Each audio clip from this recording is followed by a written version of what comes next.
Welcome to Men of Honor stage. Being a father is the most fulfilling job a man can have.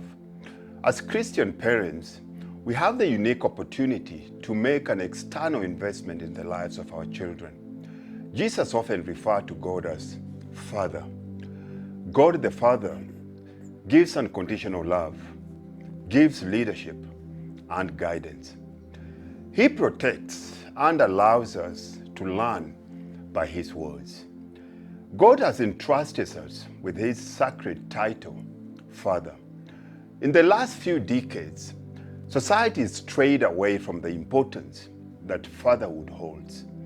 We have seen the family redefined so much so that, in many cases, the father is not even present. The tradition of family is fading away fast, and with it, we are losing God's blessings and missing the mark. Becoming a good father is not automatic. It takes time and it takes effort. We must be willing to invest in this job, our most important, second to being a good husband, as any other career we might pursue. A father should present the fundamental qualities of leadership, responsibility, and accountability, as well as the capabilities of planning, disciplining, and loving. Fathering is a full-time job, and as men, we must train, develop, and learn to be that which God intended for our families. In this episode, the fatherhood principle, Mr. Craig Wilkinson provides a fresh look at the time-tested principles for men to measure their success as fathers. He emphasizes the importance of being intentional in our roles as fathers and taking this time to invest in our children's lives. Through his teachings and books, Mr. Wilkinson provides practical advice and guidance on how to be a better father, including how to communicate effectively with our children, how to set boundaries and discipline appropriately, and how to lead by example. As Christian fathers, we have a unique opportunity to instill in our children the values and principles that will guide them throughout their lives.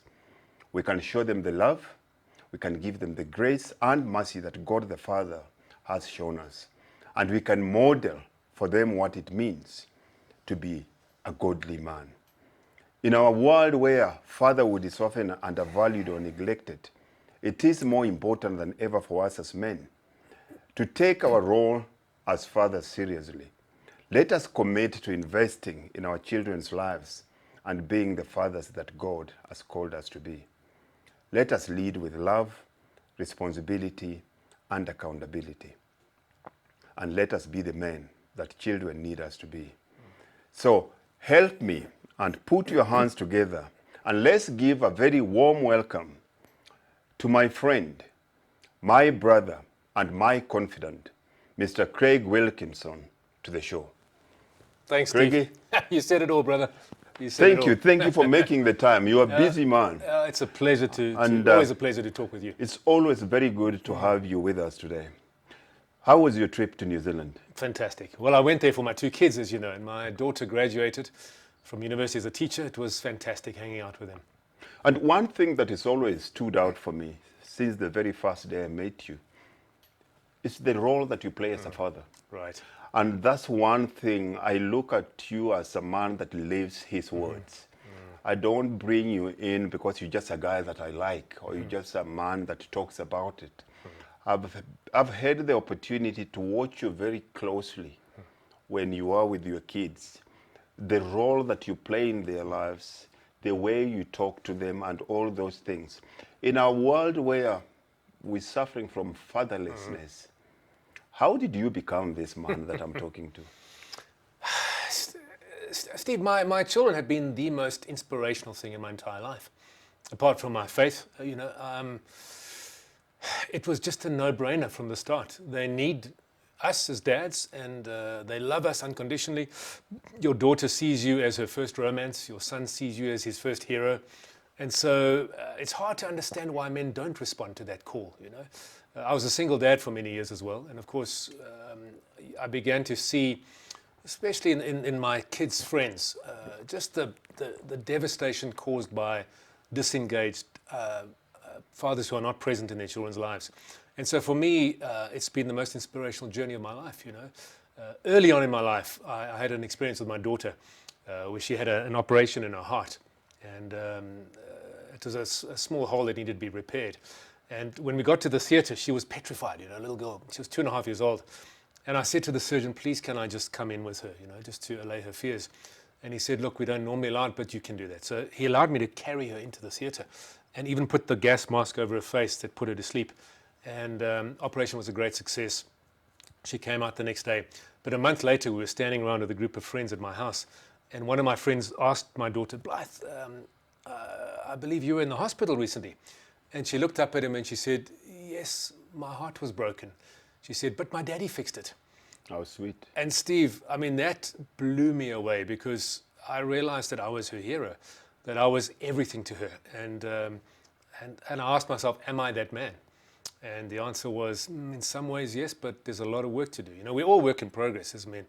And so that started me on a journey to say, you know what, I'm going to be the man that she needs me to be. And that was a great inspiration for me. But is that the defining moment when you decided to be a good dad? I don't think so. It certainly added impetus to it. You know, I mean, any father will know when your kid first comes out, they're not pretty. Eh? the bond is not instant. I mean, when my son Luke came out, I was in the theatre. It was a natural birth.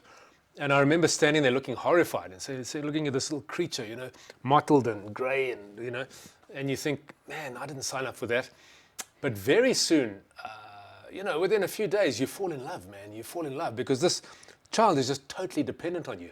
It stirs up something in you, you know. It often stirs up our own childhood wounds because you begin to realize what you never got, you know. And it started early on for me. It came as a natural thing. I don't take credit for being a great father. It was something that I felt was a no-brainer with the kids. And they respond so beautifully to you, don't they? You know, there's nothing that loves you like your child. You see, for me, it was a little bit different. I remember the very first time the doctor said, when we went in and the doctor said, you know, would you like to know the sex of your child? And, you know, you're there and you're squeezing the hand and you look at each other and you say, yes.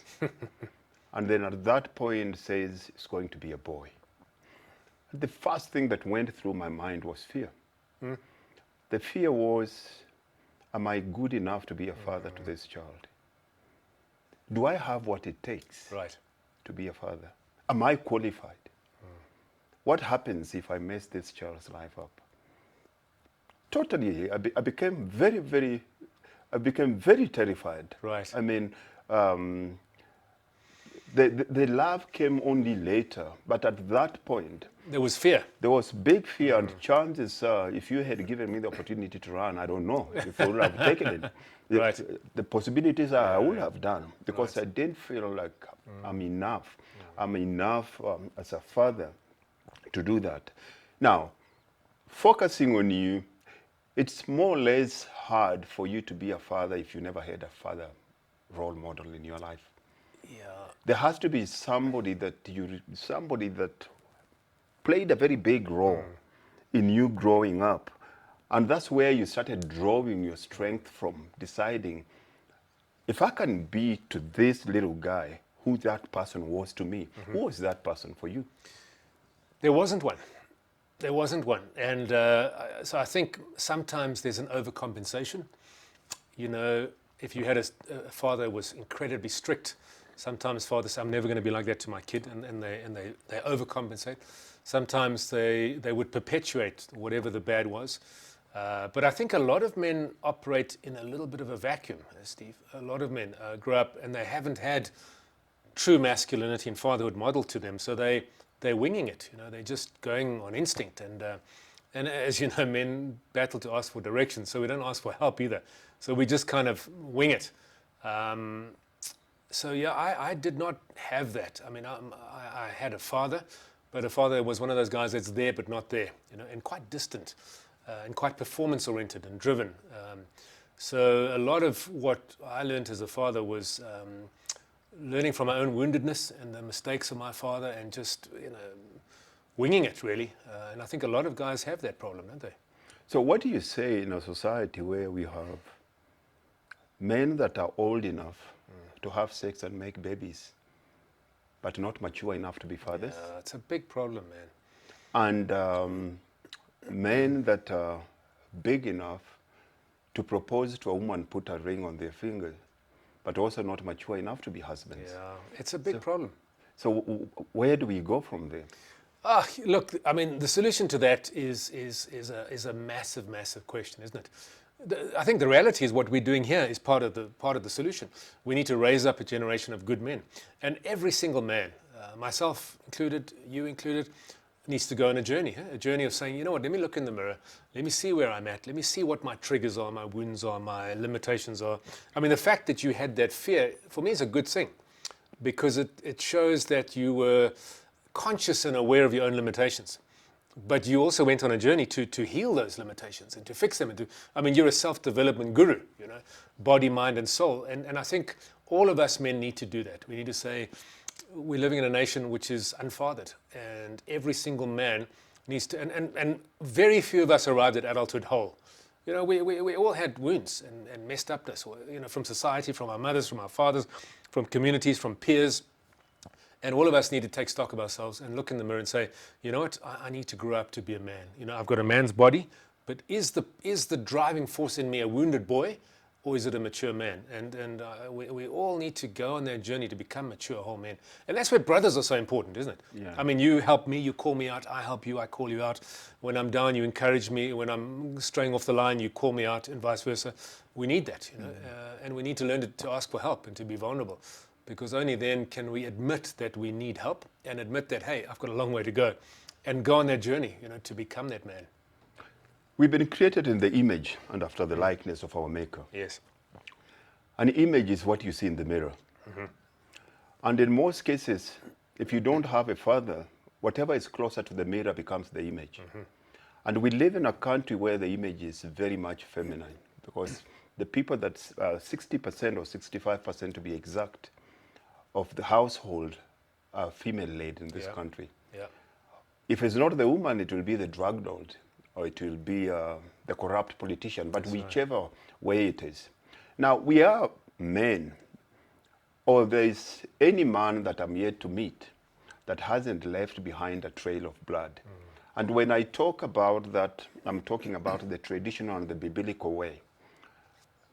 To sanctify a relationship between a man and a woman, it had to be defined by a trail of blood. The man takes the woman, takes her to the room, they have a white sheet, they wake up in the morning, they hold it, and all of a sudden it shows that the woman was a virgin. She was a virgin, and it became a covenant when the man broke the hymen. But now we live in a society where all of a sudden we're living a trail of blood, but also with a lot of pain. And most of us men, majority of men are carrying a lot of pain with them. What kind of advice do you give them? Because they have to start somewhere. If they keep on carrying this pain the way it is, we're perpetuating this pain into the next generation. Yeah. Well, to go back to one of the earlier points you made, a woman cannot teach a man how to be a man. I can't teach my daughter how to be a woman. My wife needs to do that. My wife cannot teach my son how to be a man. I need to do that. Masculinity is imparted by men to boys, often through rites of passage, but just by being in close proximity. I mean, you know, as a trainer, when you're training together as men, I mean, something happens. It's not a sexual thing, but there's an impartation of testosterone and encouragement and masculinity. It grows on each other. And in the absence of that, boys do grow up wounded. They grow up damaged. They grow up, I mean, the two big questions a boy brings to his father, or an older man, it doesn't have to be biological, but preferably it is the question you said earlier, do I have what it takes? Eh? And a man needs to say to his son, you got what it takes, man. No matter how big or small or whatever, you have what it takes to be a man. You don't have to play the man or act the man to be the man. You are the man. I mean, you need to hear that voice from your father or older men. And the second question he asks is, show me how to be a man. The mom can't do that. The mom can't do either of those things. The mother can confirm and affirm what the father has imparted, but the mother cannot impart that to the son. He needs, in the company of men, to be told, you're a man. And so when men grow up wounded, I think the biggest thing, to answer your question about what do we do, number one, men are unaware of their woundedness. So, and it's very easy to find out if I am wounded. Ask myself the question, am I addicted to anything? It could be pornography. It could be watching series, binge watching. It could be gaming. It could be sex. It could be alcohol. It could be drugs. It could be eating. You know, if there's anything in your life that you are doing too much of, it's a sign that you're doing something to cover a wound. That's a sure sign. The second thing is to look at the impact you have on people around you. You know, have you got a trail of broken relationships? How is your wife or your partner? Is she flourishing and thriving and happy? If she's not, there's something, you know, it's got a lot to do with you. What are you inputting? So are you taking full responsibility for your life? You know, so there are questions men can ask to realize, to do a check on themselves, you know. And once they realize, hang on a sec, not everything is right, you know. If I'm huge and I just can't stop gorging, something's wrong. If I'm watching porn, you know, hours, there's something wrong. Even if I'm hanging out in the gym for 4 hours a day, there's an imbalance there, man. And so I've got to ask myself, well, what is it? And then intentionally start on a journey. And I think the second step after looking in the mirror is to start talking. Start talking. Find a brother that you can talk to, that you can share with. You can say, hey, dude, man, I'm not okay. I'm battling with this and that. And then you start this intentional journey. Beautiful, beautiful. Another thing that I'm going to bring to your attention here is a boy's mind has to be exposed to a manly thing at the right time. Because I think most boys have also been exposed to manly things too early. Yeah. Yeah. And if you expose your son to what's under the skirt when it's not the right time, you are killing that young mind. Yeah. Now, a boy looks up to you as the man that he will become. And you look at this boy as your legacy, you living through him when you pass. Now, how do we work that out so that I don't give my son too much, but at the same time, I give him just enough for him to come along with me to be like me? Yeah, Steve, it's age appropriate, isn't it? Age appropriate. I mean, one of the things that happened to me when I was 13 was my dad left a Playboy magazine on my bed. As if, you know, being the cool dad, you know, and as you say, it's exposing you to too much too quickly. You can't deal with that. And so, particularly in today's digitalized world where you have access to so much, you need to play a protective role in your son's life. I think one of the key things is to get your son out of computers, out of social media. I mean, there's a time and a place for that, but into the bush, into physical activity, into doing things outside. Playing more. You know, we used to grow up playing soccer in the streets and playing skateboards. We need a lot more of that. So the balance must be you restrict these things early in his life and slowly allow it more and more. And make sure that you are the primary influence in his life. Because as you said earlier, in the absence of a father that's really engaged with his son, where does he look? He looks to media, his peers, the gangster on the street corner. He looks to rap stars that are, you know, just screwing every woman they can possibly find, smoking it up, you know. He looks to the wrong models. And so we need to make sure that we are the primary influencer in our son's life. And that the influence we bring him is correct, and that the friends we introduce into his life are bringing the right model of masculinity to him. It's a very fine line between loving your son and disciplining him. How do you draw the line? Well, you can't have one without the other. So, I mean, you cannot say you love someone if you're not disciplining a child. You can't do that. You have to set boundaries. But you also cannot discipline without love. So loving discipline is age appropriate, it's consistent, it's fair, it's never ever abusive, it's never ever fear-mongering. You don't want your kid to live in fear of you, but you do want him to know that there are consequences. So there's a lot of good rules around how to discipline in such a way that you're not breaking the spirit of your child. You're setting good boundaries and you're enforcing them. appropriately, not through physical violence, but through appropriate sanctions, and that the sanctions and the boundaries are age appropriate. So you're not doing something to an 18-year-old that he should be a lot more free. So a lot of thought needs to go into that, and I think it's very important for parents to agree on that, because you and I know. I mean, a son will come to his mom and say, "Can I do this?" And she'll say, "Ask your dad," and the dad will say, "Ask your mom," and they play you off against each other. So you need to be a united front in establishing. I think what's also very important is the peers that they hang out with, because you get parents now that their primary goal is to be friends with their kids, which is nonsense. You can be friends, but it comes second to being a parent.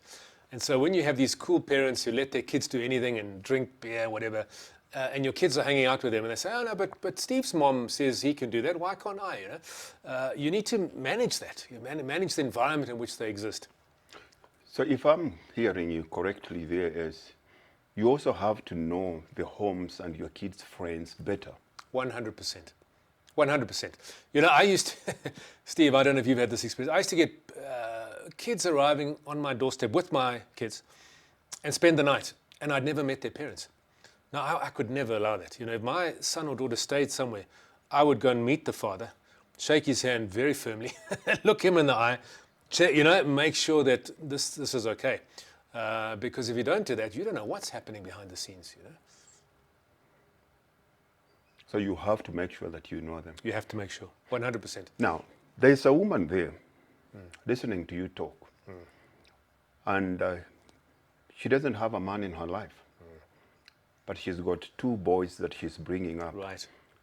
And the message she's getting from this is she can never bring up God-fearing men without a man in her life. What is your advice to her? Well, that's not true. She can, and many women do. But my advice is recruit good men into his life. So there are wonderful institutions like your gym.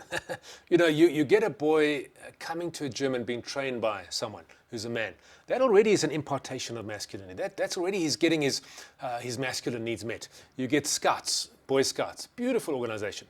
So there are many things that you can do as a single mom. Because remember, a single mom is the most important woman in his life. And she plays a major role. And she can teach him compassion and nurture and values and morals. All of that stuff a woman can teach a young boy. The one thing she can't teach him is masculinity.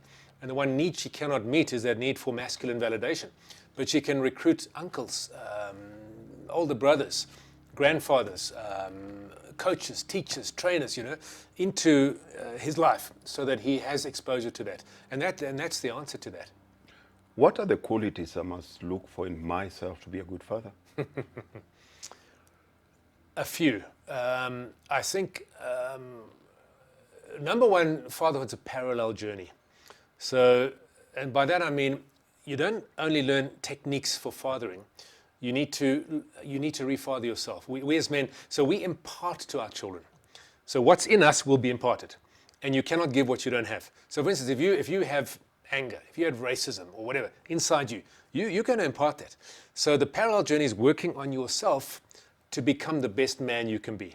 So that's the number one fathering tool. I mean, you are your own best fathering tool. So the more you're growing and developing, and the better man you are, the better father you're going to be. Number one, it's a parallel journey. A lot of you cannot say to your kid, "Hey, you mustn't smoke." I mean, it doesn't work. You've got to model to them what you want. Number two, and I say this is the 2 most important words in a father's dictionary, are the words "be there." Be there. Be present, be engaged, be emotionally present, be physically present. Even if you're a divorced father, be as present in their life as you can. Phone them every single day. Do WhatsApp calls. The weekends that you do have them, just hang out with them. Quality time.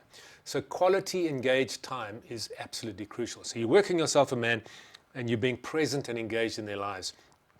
The other thing is to see them. A lot of fathers come with this idea that, I want to be a soccer player, I want my son to play soccer. But meanwhile, he wants to do the piano. You can't take your desires and impose them on him. What you've got to do is read him and see what it is that he wants to be. Then you've got to provide those boundaries, those disciplinary boundaries. Give him solid boundaries to operate with that are consistent. You've got to validate him. The words of a father to his son are, "Son, man, I'm so proud of you." That's beautiful. Those are beautiful words that just build him up as an individual. So these are the kinds of things that dads need to do. But I think two most important, work on yourself as a man and be there for your child. Now, I've got another question for you, Greggy. I'm talking to you like a man out there that has just been thrust into fatherhood without a money or proper training, because that's what most men, they end up being fathers out of convenience. It's not something they plan for. Right. You rarely find intentional fatherhood. Yeah, sadly. There's very few people that plan their whole life and say at a certain stage, I'm going to get married, have a child at that. Majority of men I talk to, they're not intentional fathers. Right. Now, two things that I'm going to draw from your wisdom for that brother out there. Purpose and legacy. Now, purpose is the reason for your being, the original intention for your creation. Legacy is what you're going to leave behind in your kids.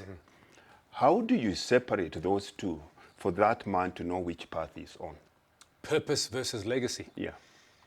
Well, any man who has a child, whether he's a stepfather, whether it was planned or not, that's part of his purpose. He can never neglect that. And so he needs to incorporate fatherhood into a very key part of his purpose. Because remember, you're shaping the mind and soul and destiny of another life. And you're the most important man in his life. So you have to realize that I am the most important man in this child's life. How I pitch up as a man and as a father is going to have a huge impact on their life. So whether I like it or not, it's become an integral part of my purpose. You see, you cannot separate purpose from responsibility. You can't. You can say, oh no, I'm going to abandon all my responsibilities because my purpose is this. You can't do that. If you have a responsibility, particularly a young life, it's part of your purpose. Your legacy is, I love what someone said. He says, sometimes the poorest man can leave behind the richest legacy. Because it's not what we leave for somebody, it's what we leave in somebody. So you are, by validating, by seeing, by loving, by caring for, nurturing, providing for your children, and raising them to be a good man, that is a huge part of your legacy. And that legacy doesn't end with your son. It continues to your son's son and your son's son's son. It becomes an intergenerational thing. So purpose and legacy are very much intertwined, and the responsibility of having a child can never, ever be excluded from either of those concepts. I don't know if that answers your question. No, beautiful. I love that. It gives me clarity. But right now we live in an age and era where the traditional role of fatherhood and manhood is completely being suppressed. And I think we're trying to raise the position of a woman at the expense of beating the man to a pulp. So that man out there is under stress. That man out there is completely out of place. And that man out there has no place to go. As the Bible clearly says that the bird has a nest to rest, the fox has a hole, but the Son of Man has no place to lay his head. The man out there feels very much neglected and alone, and that man is on the verge of giving up. So I need you to look straight in that camera. What advice are you giving this man so that he can keep on going on? Brother, the advice I would give you is that you need to know how much you mean to the world. You are valuable. You're designed to be a gift to the world. And a lot of the narratives around masculinity now, toxic, men are trash, is a lie. It's designed to subvert men. You see, no boy is born an abuser. Innate in you as a man is the capacity to be a hero, and you're called to be a hero. In your DNA, in your veins as a man, is a rich heritage of heroism. When the Titanic sank, do you know that 75% of the men on that boat died? Only 19% of women. Why? Because the men gave up their places in the boat for the woman. They were heroes. The roads that you drive on, the buildings that you live in, the cars that you drive, these are made by men. The oil that you use in your car was extracted by men. So you as a man play a crucial and magnificent role in life. You are not toxic, you are a hero, but you can be toxic if you allow yourself to. And so you need to know that you're valuable, that you're important, that your life matters so much. and come from the standpoint that true masculinity is a beautiful gift to the world, and then build yourself as a man. It doesn't matter if you don't have money. You still have character. You still have a heart. You still have a body. And with that heart and mind and body, you can do tremendous good in the world. It doesn't matter if a woman tells you, hey, you're useless, you don't have money. You can say to her, as long as I'm knocking on all the doors, as long as I'm doing everything I can to get the job, to earn the money, you are taking full responsibility for your life. It's when you give up. It's when you despair. It's when you view yourself as less than or a worm or believe the lie that you're trash. That's when you lose. But until then, you don't lose. Until then, you win. And make sure that you use whatever resource you have, your time, your money, your health, to look after yourself, to look after the people in your lives, to believe in yourself, and to do the very best that you can as a man. That's all we can do. Circumstances sometimes are terrible. Circumstances sometimes illness strikes. Sometimes unemployment strikes, and everything we do to allay that doesn't work. But don't start drinking. Don't despair. Don't turn away into all kinds of addictions. Stand up, be a man, look after yourself, and look after the people in your life. And that's what we as men need to do. If that didn't give you goose pimples, if that didn't raise your heartbeat, if that didn't get you moved the way it did, then I don't know what. But just to finish this, you've been created in the image and after the likeness of God. You've been created to have from the essence of God himself. And that's how valuable. I can't tell you how valuable you are, but that's how valuable you are. Irrespective of your circumstances, as Brother Greg says here, irrespective of the conditions you live in, you're still a man of honor if you choose to. So always remember, we love you, we honor you, we respect you, and we say very much thank you to Brother Greg for coming here. If you have any questions, if you have any comments, always remember to write in the commentary section. If you have any burning questions that you want us to answer, Brother Greg will get back to you in the comment section. God bless, and remember, we love you. Greg, Power to you. thank you. Thank you, brother.